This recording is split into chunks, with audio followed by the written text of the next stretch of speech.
¿Qué tal, amigos y amigas? Bienvenidos a su programa Volvamos a lo Nuestro. Y hoy aquí con dos amigos muy queridos de esos sancaleños auténticos. Los dos de esa villa de antaño, los dos nacidos en 1962. De los hombres se puede decir no hay absolutamente ningún problema, pero es para que pensemos cómo es esa villa del 60, digamos, yo digo, al 2000, que son 40 años, más 20, 60, pero cómo era ese entonces, la villa, los recuerdos que ellos tienen, amigos de estudios en el colegio y en algún momento también con los scouts. En fin, son datos muy interesantes que hoy vamos a compartir. Y así, pues ahí tenemos al poeta con su guitarra, que todo nos lo dice en poesía. Y tenemos a Carlos Luis Gamboa, que también ha escrito, que también tiene algo de poeta, porque lo que él escribe también es poesía.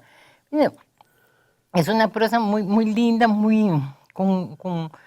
que nos lleva a los lugares definitivamente que él nos va narrando. Así que, Carlos Gamboa, bienvenido. Muchas gracias, muchas gracias. Que Carlos Gamboa es por ahí nieto de escasuseños, imagínense. Yo le dije, no, usted tiene algo de brujito, ¿verdad? Si viene con algo de Escazú. Imagínense la familia viniendo desde Escazú en carreta y que dice que en los parales en alforjas venían el tío abuelo. Abraham y Jeremías venían. Ellos, Esa es la historia que cuentan. ok, esa es la historia, que son los Guzmán, que al fin y al cabo, don Abraham, uno de ellos era el abuelo de Coloma Guzmán, que todos ustedes la conocen, mi amiga hermana. Entonces, uno tiene una referencia, por un lado de los Guzmán, por otro lado de los Gamboa, gente que venía de otros lugares y que vino y se aposentaron aquí en San Carlos, porque esta es como la zona como de bienvenida, ¿verdad? Y hospitalidad. Pues sí. Y somos así.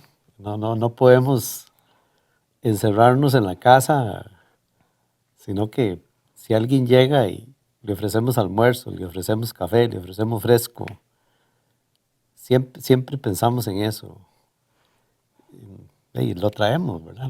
Nos lo heredaron nuestros abuelos, esa gente que entró aquí en carreta y que quiso que sus descendientes, los habitantes de este pueblo, la pasaran un poquito mejor de lo que ellos vivieron cuando llegaron aquí.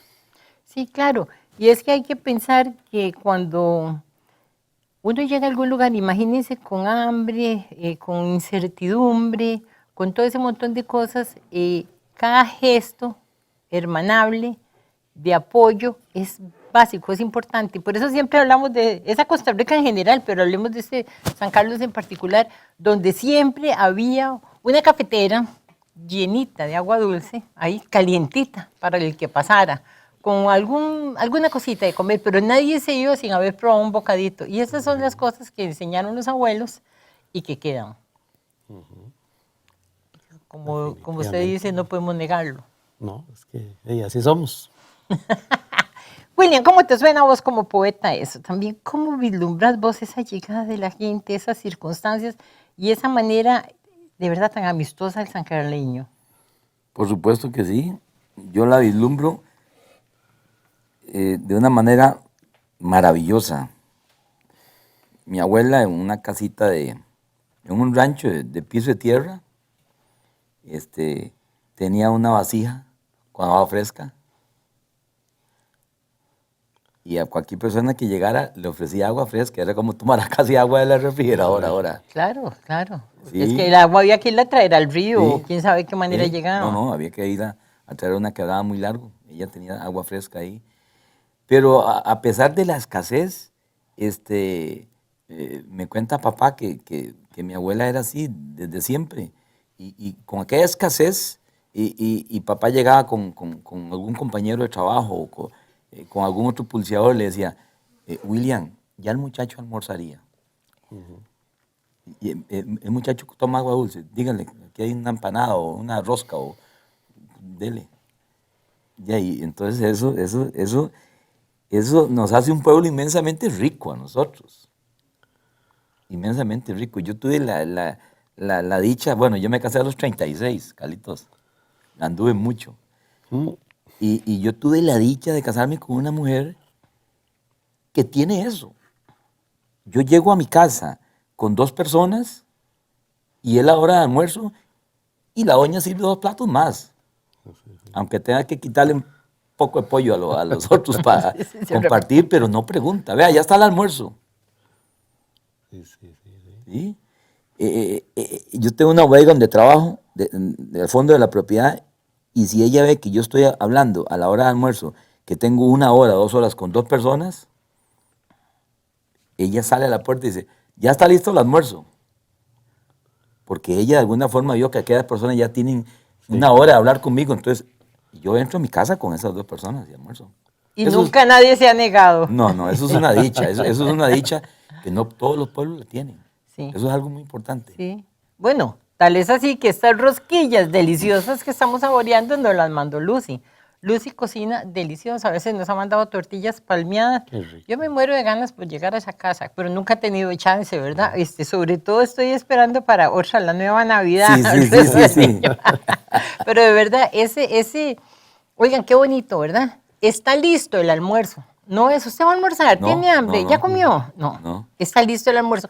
Porque también hay personas que son los vergonzantes, que les da pena, ¿verdad? Y que no molestar, pero cuando hay esa apertura, ¿verdad? ¿Cómo se siente un sancarleño que sale de aquí, jovencito, y se va para San José, a un mundo tan diferente? Muy grosero, muy difícil el cambio. Para mí sí, un montón de cosas nuevas. Para mí lo más impresionante es llegar un 4 de enero a San José y no ver una nube en el cielo. Yo decía, Dios mío, ¿qué pasó? ¿Dónde están? 1 semana, 2 semanas, 3 semanas sin una nube. ¿Cuándo? Aquí, bueno, yo no me acuerdo. Bueno, tal vez ahora sí, pero a mis 18 años eso nunca había sucedido. No. Hoy cuando venía para acá, venía con mi esposa y con una hija de Aguasarcas y llegamos y estaba la ciudad que estaba nublado, con ese vaho. Y yo les decía, así era la villa cuando yo estaba carajillo. Muchos días no se veía el sol. Y claro, llegar a San José y ver eso para mí, ahora uno hasta le hace gracia, pero para mí era algo, un portento. Y muchas costumbres muy diferentes. La casa, mi casa, la de mis papás, era una casa de portón, puertas y ventanas abiertas a todo mundo. Ahí entraba todo mundo a cualquier hora sin pedir permiso. Y llegar a San José, la puerta, ya cerró la puerta, es que se meten los ladrones.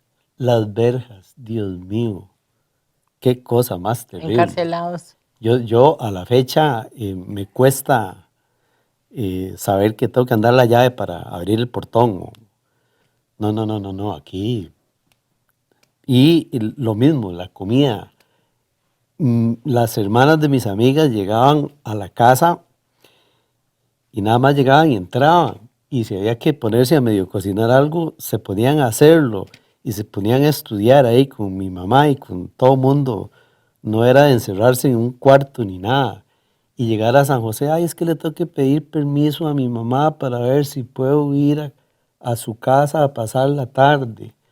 Dios mío, para mí todo eso era muy diferente. En mi caso, también otra fue el voceo.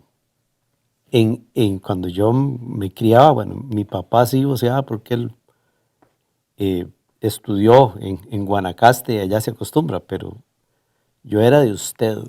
Y llegara yo, ¿y vos qué? ¿Y vos aquí? ¿Y vos allá? Pero ¿qué es esto? ¿Qué es eso tan raro, verdad? Y me vacilaban. Cuando yo entré al tecnológico, de seguro no, así era. Tal vez era grosero para hablar y entonces esos moditos, esas formitas, uno no las acostumbra, porque sí, era una villa, para mí una villa, y lo he dicho con mucho cariño y mucho respeto, no se tenía ese roce con tanta gente y no se guardaban tantas apariencias y tantos modos a la hora de relacionarse, éramos más francos, más directos, más llanos. Todo eso pues lo extrañaba mucho. Claro, definitivamente. por eso yo me acuerdo cuando estaba en la universidad, en la famosa casa de los sancarleños. Es la primera vez que yo Ajá, Sí. conocí así, ajá, de que la gente se agrupaba y en una sola casa, con muchas habitaciones, ahí iban y se ajá. acomodaban todos. Y los que tenían más necesidad económica se encargaban de lavarle el resto y ahí, o de cocinarle, y ahí todo se iba equilibrando. Y yo me acuerdo que una vez que yo pasé la primera vez, me dicen, esa casa huele a boñiga. Yo, ¿cómo es eso? ¿Cómo que huele a boñiga? Sí, Sí, sí. pero en el sentido que boñiga era vacas y era plata. Entonces los zancaleños tenían plata, Sí. ¿verdad? Y Bueno, por ahí, nosotros no. ese es el tiempo de William Corrales y Sí, de sí. Rita Herrera, de todo de ese grupo. Y entonces, como los zancaleños, como es lógico, se aglutinaban para sentirse mejor. Porque Claro, yo me imagino que uno fuera del contexto, fuera del grupo, con esto se sentiría claro. extraño, ¿verdad? Sí, en el caso mío, en el TEC, por lo menos en esa generación del 80, éramos muy similares porque eh, le puedo decir que un 80-90% de los que ingresábamos al TEC de Cartago éramos de extracción totalmente campesina. Entonces yo tenía compañeros de Turrialba, de Limón, de Grecia, de Sarchí, de Guapiles, de un montón de partes. Entonces en eso nos parecíamos. Eh, Tal vez eso era una diferencia si hubiera ido a la UCR, ¿verdad? Que Claro. era Porque era ingeniería más forestal, citadina, entonces sí, exactamente. exactamente. Esa parte no me costó, pero sí, sí, claro, claro que habían diferencias. Y como decía William antes en la conversación, aquí íbamos a pie, a todo lado íbamos a pie. Allá en San José para todo era taxi, para todo era bus. Todo había que comprarlo allá. Aquí el lechero pasaba y le dejaba a uno la leche fiada, si era el caso. Si uno ocupaba un limón, iba al patio y lo arrancaba, chayotes, lo que fuera. Era poco lo que había que comprar para comer. Allá, ay, qué rico un fresco de limón. Ay, ay, volvamos a ver para afuera. Mira, ahí no, ya Ay, estamos en otro lado. sí. La cocina.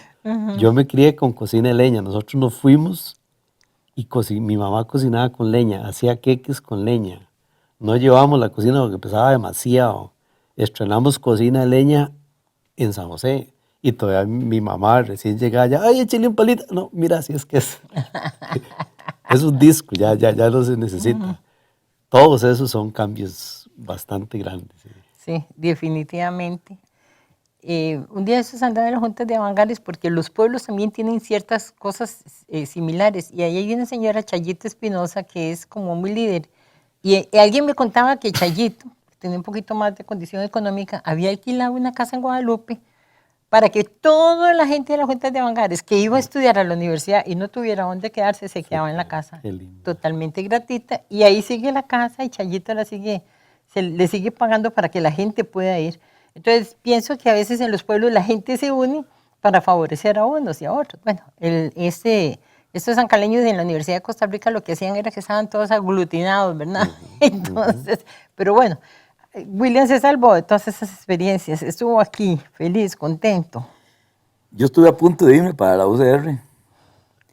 En esos momentos eran momentos muy apremiantes. Papá había abierto un negocio en la casa del San Carleño y yo trabajaba muy jovencillo ahí. Y entonces me metí muy jovencillo, como de 13 años, en el mundo del comercio. Y entonces ya habían otros portillos, ¿verdad? Pero sí estuve a punto de irme con Giovanni Villalobos para la Universidad de Costa Bueno, Rica. pero te fuiste a otro lado. Ese es un tema tabú, pero así rápidamente se fue de guerrillero, ¿verdad? Entonces, sí, otro mundo, otras cosas, y siempre con eso de querer hacer. Eso es un tema que no se puede tocar, pero a mí me parece muy interesante. ¿Qué te tenés ahí? Que yo sé que alistaste una piecita que tiene que ver algo con... Es que ahora, escuchando a Carlos, eso yo no lo traía para declamarlo, perdón, escuchando a Carlos hablar de la tranquera y hablar del dicho ese, le brincaron la tranquera y hablar de la gente que en aquella villa tenía su novia y tenía que pulsearla con su rancho y con su pozo y con su fogón. Oigan, esto se llama Voy para Villa.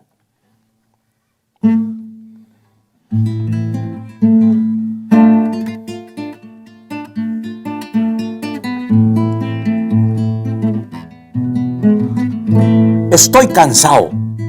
Estoy cansado, pero ahorita cuando termine el ajuste, quiero nomás ensillar el pintillo y poco a poco sacarle punta al camino. Y antes que caiga la penumbra de esta noche, poderle ver los tiernos ojos a la Margarita. Voy pa' la villa y llevo la alforja cargada de tanta carajada. Silbando se me hará más cerca el sendero. Silbando quiero verte, Margarita, con tus labios achotados, pa' decirle a su tata que ya cargo mis reales. Tengo un terrenillo, hijo de mi alma, y el rancho está enderezado y hasta con fogón macizo. Solo el pozo lo tengo medio empezado. Quiero llegar a la villa y antes que las canfineras tiendan su lumbre amarilla, decirle a su tata que ya le pongamos fecha al casamiento. Total, él es un hombre palabra y yo llevo el mismo camino.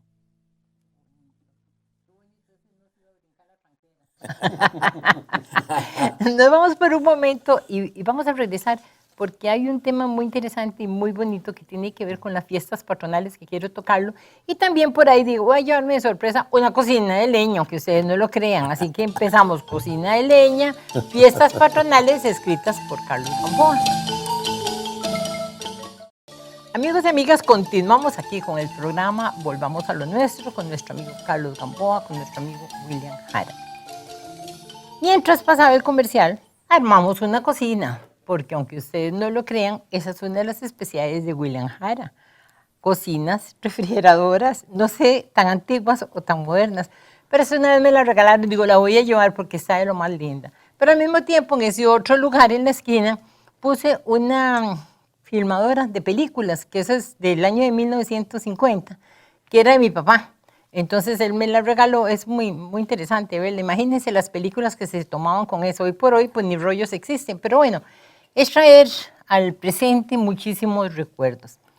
Quiero inicialmente que entremos con nuestro amigo Carlos Gamboa, hablando de esas fiestas patronales. 4 de noviembre, la gran fiesta aquí en San Carlos, que de verdad se celebraban y que unían a todos los pueblos y que todo el mundo participaba. Así que, por favor, vamos con esa poesía, vamos con ese comentario, que es un cuento. Sí, quisiera, antes de comenzar la lectura, contarles un poquito. Yo me crié en San Antonio y, bueno, San Antonio ha estado en la familia por generaciones. Mis abuelos, bueno, mi bisabuelo paterno, los Gamboa, venían de San Antonio de Barranca, primero San Antonio. Por el lado de los Guzmán, venían de Escazú, sí es cierto, esos no venían de San Antonio de Escazú, venían de San Rafael. Mi abuelo paterno llegó a Porvenir y sus hijos, mis tíos abuelos y mi abuelo, se criaron en Pital. Y resulta que el patrono de Pital es San Antonio. Ahí aparece el segundo San Antonio, ¿verdad? En la vida. Mis papás criaron su familia en San Antonio de Ciudad Quesada. Los puros San Antonio por todos lados. Exactamente. Y resulta que cuando nos fuimos a San José, nos fuimos a vivir a Curriabat, cuyo patrono también es San Antonio. Entonces, es un santico que nos cuida desde hace mucho tiempo y sí quería compartirles esta historia de esa entrada, una entrada de los santos en el contexto de las fiestas patronales que se hacían a finales de los 60. En aquellos años, San Antonio acababa de terminar la ermita, de la cual todos los vecinos se sentían muy orgullosos. Había que celebrarlo a lo grande y qué mejor ocasión que participar en la entrada de los santos la víspera del 4 de noviembre. Sabedores de que era un barrio chiquitillo, con pocos vecinos, había que hacerse sentir de otra manera. Era imposible llevar más gente que San Martín o San Roque, a no ser por un milagro. La imagen tenía que estar impecable. Había que meterle bulla y había que atraer gente. Mi abuelo Cholo, en su calidad de mayordomo de la capilla, requería a su vecino don Eladio para hacer inspección conjunta de la imagen del santo del barrio. La inspección consistía en revisar que el aura no estuviera herrumbrada, que no hubiera polilla o comején en la santa figura ni en las andas, ni alguna desconchadura en la pintura. Una vez pasada la inspección, la Legión de María y las señoritas casamenteras, entiéndase solteronas, procedían a decorar las andas y retocar con aceite de aguacate a San Antonio, esperanzadas en que les repararía novio. Doña Gloria Herrera se encargaría de citar a los músicos y Marta González alistaría una bolsada de sus famosas melcochas. Don Carmen Alfaro y sus hijos se encargarían de la pólvora. El 3 de noviembre, mi abuelo tocaba la campana, señal para congregarse e iniciar la procesión. San Antonio salía bien catrineado y mientras se hacía tiempo a que la gente llegara, Jorge Herrera, Tilio González, Ñato González y Tilio Valverde afinaban sus instrumentos mientras la chiquillería estábamos atentos a aprovechar cualquier descuido y a asaltar la bolsa de melcochas. Y bueno, el milagro se realizó de la siguiente manera. Un par de sorpresivas bombetas sacudió el silencio del barrio y tiró a los vecinos a la calle. Los músicos lograron mantener la atención por donde pasaban y las melcochas, como las notas mágicas del flautista del cuento, hizo que la calle principal desde la panadería Chávez al parque se llenara de devotos rapaces, devotos a las melcochas, por supuesto. Mientras tanto, los triquitraques le quitaban la paz a las beatas de la Legión de María y armaban una barahunda de perros de Padre y Señor mío. El éxito habría sido completo si no fuera por el pequeño detalle, achacado a la inexperiencia de los organizadores, de llevar a San Antonio de espaldas. Por dicha, y gracias a la gran amistad y cariño que se profesaban, el error se corrigió con una oportuna llamada de atención en privado por parte de don Carlos Quirós a don Eladio Cubillo. Y así, San Antonio y sus melcochíferos adeptos le dimos vuelta al parque y subimos las gradas de la futura catedral de frente, como Dios manda, y muy contentos de ser la congregación más numerosa de ese año, y así ganarnos por derecho propio, y gracias a las melcochas, jugar a las grandes ligas, a la par de San Roque, San Martín, San Vicente, la Virgen de las Mercedes, la Virgen de Lourdes y algunos otros que ya no recuerdo. A la sazón, los patronos de aquellos primeros barrios de Villa Quesada a finales de los 60. El día 4 había misa solemne en la que el padre Sancho daba un reporte de avances de la construcción, bendecía especialmente a todos los Carlos, repartía una postalita de San Carlos Borromeo e invitaba a la procesión después de misa y a las diferentes actividades del turno, que se realizaban en el galerón ubicado donde hoy está el parqueo, y a las corridas de toros en el redondel que se armaba donde hoy está la corte.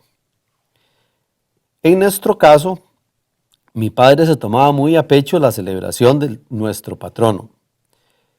Estrenábamos pantalón y si se podía camisa. Se invitaba a algunos amigos, se almorzaba arroz con pollo y de postre, todo un lujo, se repartían helados. Después de pasada la repela de las fiestas y mientras se desarmaba el redondel, era obligatorio para todo carajillo de aquellos años darse una escapada por esos lares a buscar monedas que los toreros o algún borrachín dejara tiradas entre el barrial mientras eludía una cornada o una atropellada del caballo de pan blanco, a cual más de las dos más peligrosas. Y, bueno, William, vos estabas sintiendo todo eso, Claro ¿verdad? A que- medida que Carlos lo iba contando. Mira, yo fui monaguillo por muchos años.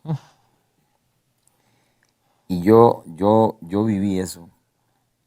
Pero en mi inocencia de chiquillo, a los 6 años, yo tuve un encuentro en la esquina de la tienda Sauma, tremendamente sentimental, a grosso modo que todavía lo llevo entre mi piel.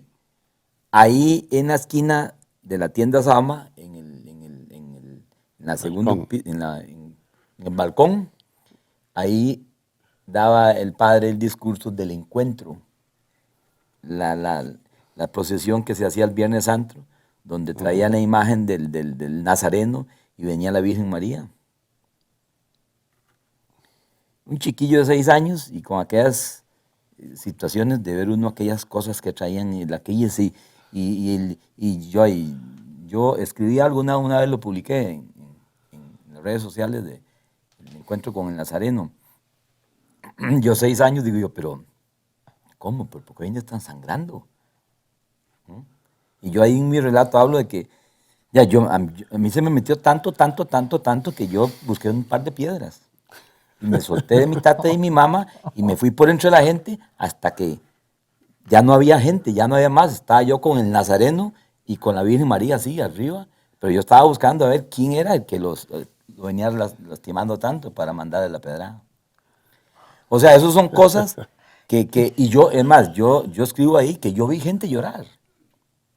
O sea, eso era, había mucha gente que lo hacía con tanta devoción que yo vi muchos hombres macizos, muchos hombres con el sombrero en sus manos y con los ojos vidriosos y señoras con el velo llorando del encuentro, ¿verdad? Qué O sea, interesante, claro. que fue algo muy bonito y ese relato que hace Carlos es precioso, ya yo lo había leído y eso es precioso, de cómo se organiza el barrio, cuál fue las melcochas, empezaron todo el mundo atrás y ganaron por más gente. ¿Ah? Y entonces en el barrio mío, cuando llegaba la Semana Santa y sobre todo el Viernes Santo, y era todo el barrio quedaba solo. Y a volar pata, porque sí había cazadora, pero ni miércoles, ni jueves, ni Viernes Santo, yo creo que hasta el domingo habían cazadoras ahí, porque era una cosa que, Dios guarde, pegaste un grito después del miércoles de ceniza. No. Y entonces eso es parte de la cultura con que nos desarrollamos y que muchas veces la gente de nuestra edad la lleva muy a pecho todavía. De la cultura y del sentimiento, ¿verdad? Qué importante, porque ve la religiosidad de la gente y yo siempre, a mí nunca se me olvida que me contaron que la primera vez que un carro salió aquí a Ciudad Quesada y dio una vuelta así, era el Padre Sancho, de aquel carro antiguo que se tenía. Así, Entonces, sí. ¿qué dicen? Porque la gente no se atrevía, o sea, había un Sí. concepto, ¿verdad?, del respeto, de la religiosidad. Él lo hizo tal vez como una manera de ya ir cambiando los tiempos. Pero lo que vos decís, y esa imagen que se traía de todo era un gran respeto. Claro, los chiquillos no tanto. Vos sí, él no. Pero, ¿verdad? En serio, No. era una cosa, ¿verdad? Increíble, porque la gente era tan inocente, tan creyente, tan buena, que todo eso también ya se perdió. Sí, Ya sí, no sí, te haces sí. una entrada de santos así, ni volvés a hacer un tipo de cosas de esas. Pero qué lindo ese 4 de noviembre. Lástima, ¿verdad? Que esos 4 de noviembre ya pasaron a la historia. Usted sabe que Pues nunca sí. se me olvida a mí de los desfiles ahí, cerca de esas épocas, cuando todo el mundo desfilaba. Y me acuerdo que ponían, cuando es un billete de 5 colones, valía mucho. Ajá. Y a veces ponían un camión maderero. La Además de bendición. la madera, ponían Sí, un sí. cordel en el parabrisas con Sí, billetes sí, de sí, 5 y sí, todo. sí. Y todo eso se lo entregaban al padre, ¿va? Era la bendición de las carretas Sí. y de los carros. Sí, los camiones, Cuando eso carros, de todavía todo. desfilaban carretas Sí. y carros, ¿verdad? Y Le todo el ponían mundo lucía. a los bueyes en los cachos, le ponían plata y le Sí, ponían... ajá. Sí, ese Pues te es cuento que eso de los billetes de los cachos todavía se usaba en muchísimas partes de Costa Rica hasta hace poco, y ahora no, ¿verdad? Ahora se le llevan los cachos. No, ahora el problema es que en el desfile alguien se los... Pero qué bonito, qué Se los llevan. interesante. Esa es parte de la historia, bueno, que no debemos de olvidar, porque de verdad a mí me da sentimiento. Yo no lo viví, pero sí lo viví a través de lo que usted está relatando y a través de lo que dice William. Y la gente era una fe tan increíble. Bien lo vi muchas veces en la entrada de Santos allá en San Ramón, hace unos años. Pero ya todo eso desapareció. Pero estamos recordando. Y recordar es vivir, como dice Gerardo Arias. Recordar es vivir, dice Gerardo Arias. Nos vamos por un momento y ya regresamos con más aquí de Volvamos a lo Nuestro. Amigos y amigas, continuamos con nuestro programa Volvamos a lo Nuestro. Hoy nuestros invitados, Carlos Gamboa Guzmán, William Jara Parra. Todos sancarleños de pura cepa, de edades similares, de tiempos similares, y también de maneras de ser muy similares en el sentido del esfuerzo, de las ganas de hacer las cosas, de salir adelante y de guardar valores. Esos valores que nos enseñaron nuestros padres y nuestros abuelos y que no hay nada que los pueda sustituir. Por eso hay que enseñarle valores a los hijos y a los nietos. Bueno, ahora nuestro amigo está pronto a tener un nietecito, una nietecita. Nieto.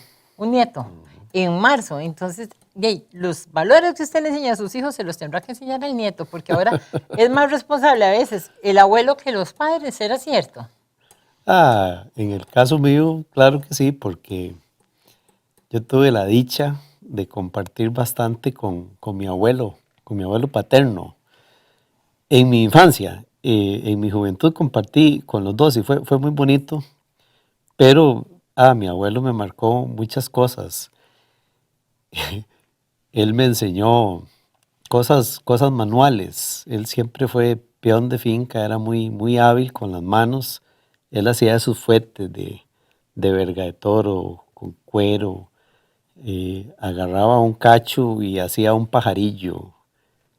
Sí, lo recortaba y de todo hacía de los árboles, de las ramas de los árboles de naranjo. Las cortaba y hacía mesitas. Él ni lija usaba, era puro vidrio. Vidrio. Y yo lo veía. Él fue el que se empeñó a que yo usara un machete. Me tenía un machetillo como así de grande y él me ponía a chapear y me decía cómo tenía que poner el pie y cuidado se cortaba. Y todas esas cosas a uno lo marcan mucho. Era muy bravo, él no era de muchas palabras, pero sí compartía mucho. Él me decía, vamos a sembrar este plátano. Entonces agarraba unas semillillas de plátano y me llevaba para el patio y me decía, mire, siémbrelo así, así, así. Me ponía a hacer un hueco y me decía. Y para mí eso fue muy bonito. Me tocó de 8 años el duelo de su esposa, mi abuela. Y él era muy religioso. Él estaba en la Legión de María. Yo no sé si era bendito eres entre todas las mujeres, pero ahí estaba con un montón de señoras. Y él me decía, es que ya, él le decía Lela, le decíamos Lela a mi abuela. Le decía, Lela se fue, pero ella, yo me soñé con ella y ella me dijo que ella estaba en un lugar muy bonito, entonces yo estoy tranquilo. Un chiquillo de 8 años, uno preocupado porque el abuelito se iba a quedar solo y todo, y él le salía con esas cosas.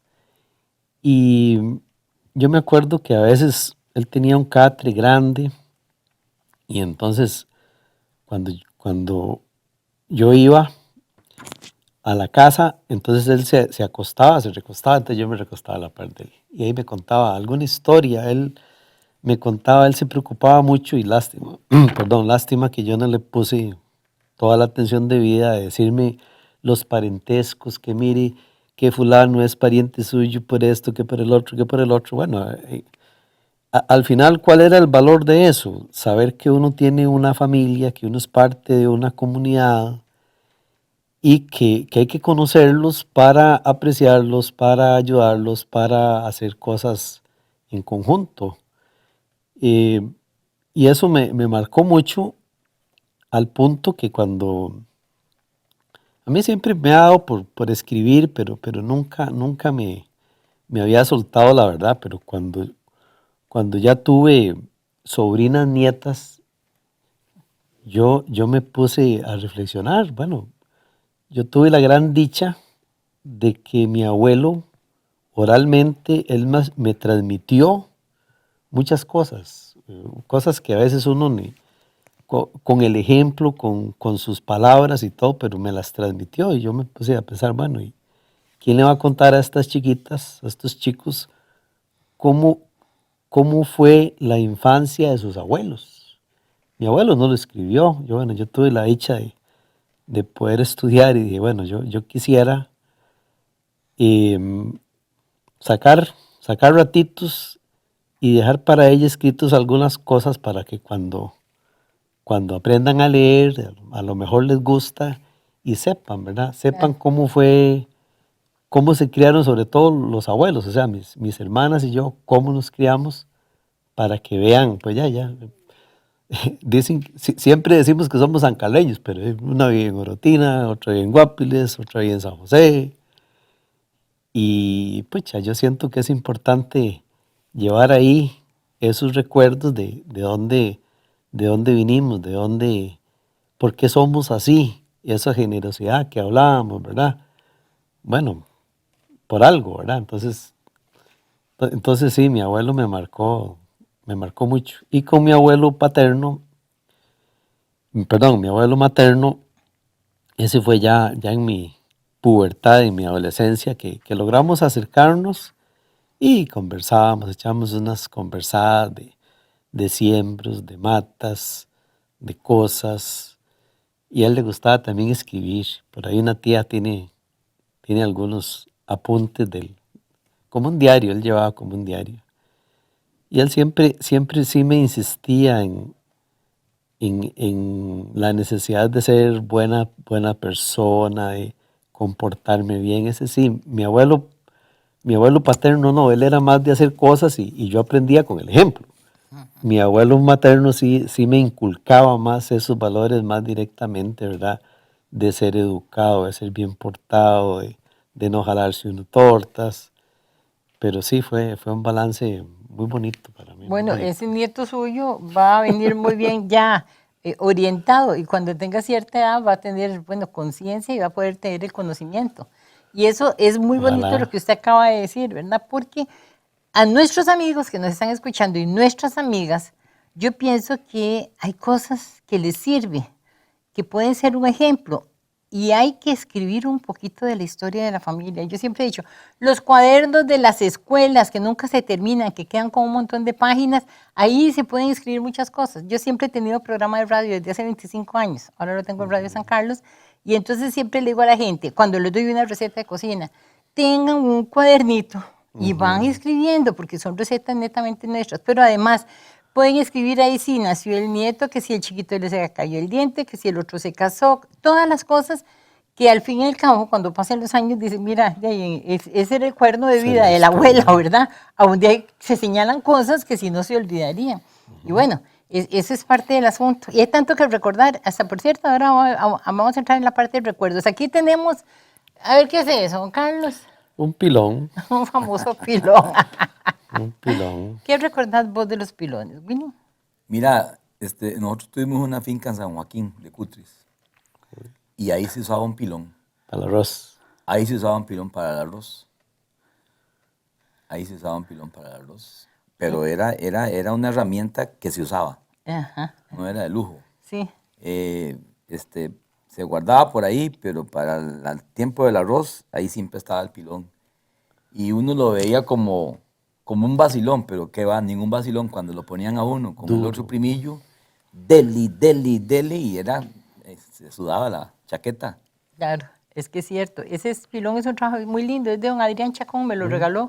Un día lo invité a hacer un programa aquí y entonces él me regaló ese pilón que siempre, bueno, me encanta. Creo que es un instrumento, una herramienta en los hogares Por supuesto. necesario porque si no, ahí se pilaba el café, se pilaba el arroz, Sí. todo lo que era necesario y todavía se usa en Me algunos acuerdo lugares. del pilón y de una piedra. Ajá, de moler. Sí, que siempre, sí, Claro. también se usaba. Claro, y ese pilón también había veces que era con 2 masas, ¿verdad? Entonces uno daba aquí y el otro aquí, Uno y el otro, uno aquí y uno y el otro otro. aquí. Me decía don Fidel Rodríguez que él lo había visto de 3 personas, yo nunca lo vi, pero de 2 sí. Yo de 2, sí. Sí. De 2 sí. Y aquí tenemos esta cocina, porque les cuento que nuestro poeta, además de escribir poesía, vivir poesía, de cantar y hacer cosas maravillosas, pues también tiene que mantener una familia, porque hay 2 jovencitas para la universidad, un hogar, muchísimas cosas. No, de verdad hay que trabajar, ¿verdad? No. El ingeniero forestal y todo el negocio que tiene William. William, yo dije, voy a traerle eso, porque verán que vacilón, esa cocinita es que me la habían regalado, ¿verdad? Entonces ella se desarma, le quitamos la chimenea, le podemos abrir, bueno, y entonces digo yo, qué bonito recordar ese tiempo, pero bueno, tal vez no era una cocina exactamente así, podía ser que fuera un fogón, como se hace el estilo de los guanacastecos, o un tinamaste, 3 piedras y algo así. William, han cambiado mucho los tiempos, ¿verdad? Han cambiado y en mi tiempo, en mi barrio, digamos ahí en el barrio del Carmen, nadie tenía una cocina de esas. Lo que teníamos era fogón.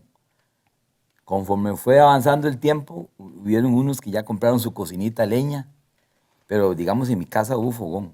Ajá. Fogón con piso de tierra que se hacía duro como el cemento y mamá le pasaba gancho y lo limpiaba. Ajá. Sí, han cambiado mucho los tiempos. Sí, y en este tiempo, ya que era cuando se tenía más platilla y eso, para preparar las tortillas para que se abombaran, puestas en un lugar. En fin, es una Costa Rica que del fogón pasó a las cocinas de leña, una como esta, hay otras blancas que inclusive... Ah, sí, en los as. Exacto. Nosotros las vendimos mucho. Sí, en las as que hasta calentas agua en una de ellas. Penax, brasileñas. Ajá. Sí, se vendió mucho, claro que sí. Con un tanque para agua caliente, con su tubito. Aquí, en la casa mía era esas blancas. Sí, floreadas. Alemana, Cooper Bush. Sí, y aquí alemanas. Tengo un recuerdo. Una quemadita. Ah, claro, goloseando el pollo del arroz con pollo del matrimonio de mi tío, me resbalé y me cayó el codo en el agua. Ay. No sea tan ingrato. Eso, y nosotros en una cocina de leña de mi tía Miriam, que ya tenía una cocina de leña ahí en el barrio del Carmen, y ahí nos encontramos un gatico debajo de la amapola hecho leña. Y le digo a mi primo Cali, ¿qué hacemos con este gatico? Y dice, ya sé, me dice. Y la cocina estaba apagada, pero estaba tibiecita. Digo, metámoslo aquí en el horno. Claro. Ya, pura vida, ¿qué es? Sí. Y lo metimos en el horno y nos fuimos a jugar. Y llegó Miriam y prendió la cocina y cocinó. Y el otro día, hasta el otro día, digo a Cali, el gato, vamos a sacarlo. Y estaba el gato. En la casa fue un pollo. Viera qué gozada. Le regalaron a una hermana mía un pollito así pequeñito, ¿verdad? Y ese pollo sufrió. Lo primero fue que en el corredor habían de esas mecedoras, de esas perezosas de cuero, que eran como un trineo, ¿verdad? Así, sí. De madera gruesísima. Lo primero fue que una vecina, meciéndose ahí, majó el pollo. Y entonces curar al pollo, ¿verdad? Curar al pollo. Después, cuando estaba más grandecito, un poquitico, ahí se recogían desperdicios para crear un chancho. Y estaba una lecherilla. Entonces el pollillo se fue a la lechera de los desperdicios y casi se ahoga. Entonces, bueno, todo el drama, mi hermana llegó, lo agarró, lo limpió. Y ahí estaba el pollillo, era todo mojado como el gato. Y entonces, solución, F1, metámoslo al horno, ¿verdad? Y también nos fuimos a jugar, pero sí nos acordamos del pollillo, llegamos y estaba ya medio chamuscado con las plumas y todo, pero vivió. Ese se salvó, pero fue pucha pollo. Le fue mejor que al gato. Bueno, vean las cosas que pasaban, ¿verdad? Uno no se lo imagina. Y porque uno a veces dice, el peligro del agua caliente que se cae aquí la olla. Sí. No, pero también hay quien mete el codo en el agua caliente, ¿verdad? Y hay quien echa gatos. ¿Sí? Claro. Esa era la vida, definitivamente. Y bueno, los tiempos cambian. Ya pasamos a estas cocinas, después venimos ya a las cocinas eléctricas y después las vitrocerámicas. Y ahora, ¿cómo son esas? Que pone uno inmediatamente todo se calienta. No. Inducción. El mundo ha cambiado, Ah, ¿verdad? sí. Increíble. Increíblemente. Por eso uno dice, qué bonito, me encantan las tradiciones y costumbres. Ojo, pero me encanta muchas veces mencionarla, porque, por ejemplo, ir a lavar al río, a mí me gustaría No. saber quién le gusta. Ir a jalar agua, ya, la quebrada del fondo, ¿a quién le Era una vida gusta? muy, muy dura, Exacto. muy O sea, difícil, con muchas carencias. sí, exactamente, con muchas carencias. Pero bueno, figúrate que vos en ese negocio que tenés, ya me imagino en la clase de cocinas con las que tienes que trabajar, sí? porque trabajas con cocinas de los grandes hoteles, grandes cocinas. El mundo ha cambiado muchísimo, Ha cambiado William. muchísimo. ¿Para bien o para mal? Mira, de ahí, relativamente el mundo tiene sus cambios, unos para bien y otros para mal, pero el mundo sigue girando Sí.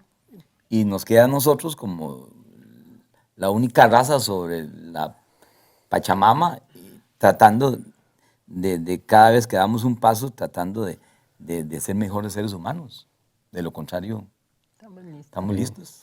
Y uno se resiste. Sí. Uno se resiste al cambio. El otro día ahí en un chat de que participamos, William y yo, tocábamos el tema, la villa. Bueno, le llegó muy rápido el título de ciudad. Y muchos todavía añoramos y quisiéramos volver a esa villa. Y vemos ahora los proyectos que hay para la ciudad, que el parque, que cómo se modificó el parque, que los amenities que hay ahora en el parque, el asfaltado, la luz eléctrica, un montón de cosas. Y uno dice, bueno, ¿hasta dónde irá a llegar? Y bueno, la conclusión fue esa. El mundo sigue.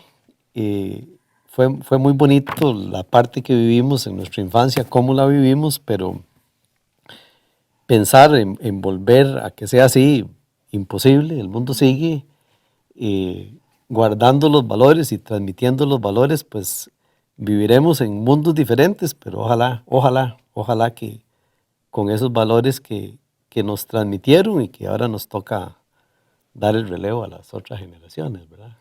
Sí, lo que nos queda es eso. Así es. Eso Los es. valores, seguir inculcando los valores, ¿verdad? Toda solidaridad que es tan importante, es que la solidaridad es vital, porque está el trabajo, la honradez, muchísimo, pero ser solidarios es sumamente importante pues, para seguir adelante, porque a veces es mucha la diferenciación. Vos hablas de la pobreza, de cuando el barrio del Carmen, que no tenías esto y lo otro, pero eras igual al resto de los niños.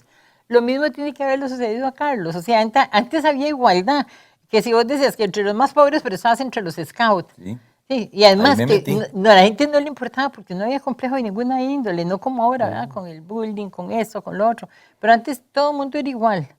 Y ustedes fueron la gente por los valores que sacaron adelante. Imagínese usted que el padre Sancho, yo siendo monaguillo, yo llegué primero donde Abraham, ¿cómo se llama? El mayordomo de la iglesia, Abraham, Sacristán. y sacristán, y toqué la puerta, y Jaramillo, me decían a mí, Jaramillo, ¿por qué llegó tan temprano? Faltaban como 3 horas para la procesión, pero yo llegué porque habían 3 trajes, y solo uno me quedaba, los otros me quedaban muy largos. Me encaramé el traje y de una vez agarré el incenciario. De una vez que me quedé así, y me dice, póngalo al suelo, falta mucho. No, ya yo sabía. Con eso yo me garantizaba que iba a la par del padre Sancho, ¿verdad? Era algo con... Pero vea qué sabiduría. Estoy ahí y llega un carajillo alto que era como el jefe de todos los monaguillos. Y llegó y se puso el de él y dice, deme el incenciario. Le digo, no. Porque el primero que llegaba cogía lo que... Deme el incenciario. No, deme el incenciario. No, y nos apañamos. Ahí en la sacristía nos apañamos. Y cuando teníamos los mocos afuera, vimos una sombra negra, el padre Sancho, y inmediatamente nos apartamos. Y yo limpiándome los mocos, dice, ve hasta qué sabiduría. Yo decía, no, hasta aquí llegamos. Y me dice, ¿qué están peleando? Le digo, el incenciario. Me dice, ¿quién ganó? Le digo, yo. Yo no sabía si yo había ganado. Me dice, llévelo usted. Es un hombre. Maravilloso. Una lección que yo nunca la podría olvidar. Pudo haber, Perdón y todo. pudo haber tomado otra actitud de él. Habernos Claro. echado, jalen de aquí, no me... Pero Sí, vea se usted, lo ¿qué doy a están un peleando? tercero. El licenciado, ¿quién lo ganó? Yo. Llévelo usted. Ya está. Bueno, eso es lo que nos hace falta también, sacerdotes como el Padre Sancho, ¿verdad? Personas tan visionarias, que eso es también nuestra obligación, ya que casi estamos terminando el programa. Usted escribiendo porque hay que contarle a los nietos, dejarle escrito a los hijos y a los nietos. Vos también en la misma poesía, en lo que escribís. Y el Padre Sancho, una persona que hizo transformaciones, que hizo trabajos maravillosos, que no hay que olvidar. O sea, precisamente el no olvidar nos permite mantener esas tradiciones, esas costumbres y esos valores. Y así es. Así es. Uno a veces cree que la historia tiene que venir algún famoso a recopilarla y a contarla. Y no, no, no, no. La historia se forma de pequeñitas cosas que hacemos. Y si todos escribiéramos un poquito, qué gran historia escrita tendría este pueblo, ¿verdad? Aquí no va a llegar nadie, más que nosotros mismos, contar nuestras vivencias. Esa es la historia, eso es. Y esa es la lección que nos queda y se nos terminó el tiempo. Pero acordate que el amor es el único ingrediente capaz de cambiarlo todo. Estés en China, en Alemania, Costa Rica, donde sea. Sí. Si no hay amor, si el amor se muere y el amor se seca, la humanidad se extingue inmediatamente. Y precisamente todo eso es parte del amor. Sí, por supuesto. Hay que seguir conservando, hay que seguir escribiendo, hay que seguir amando. Muchas felicidades con ese nietecito, le deseamos lo mejor de lo Muchas mejor. gracias, muchas De acuerdo, gracias. muchas gracias, Carlos. Mucho gusto. Y gracias a vos, William. Gracias a usted, Angelita, y un abrazo macizo de este poeta que les aprecia siempre. Muchísimas gracias a ustedes, amigos y amigas, por haber estado con nosotros aquí, siempre conociendo sobre la vida, sobre la villa, sobre los sueños, sobre lo que es bueno hacer y lo que es bueno recordar. Gracias por habernos acompañado y ya saben, la próxima semana en alguna otra parte de nuestro hermoso territorio nacional.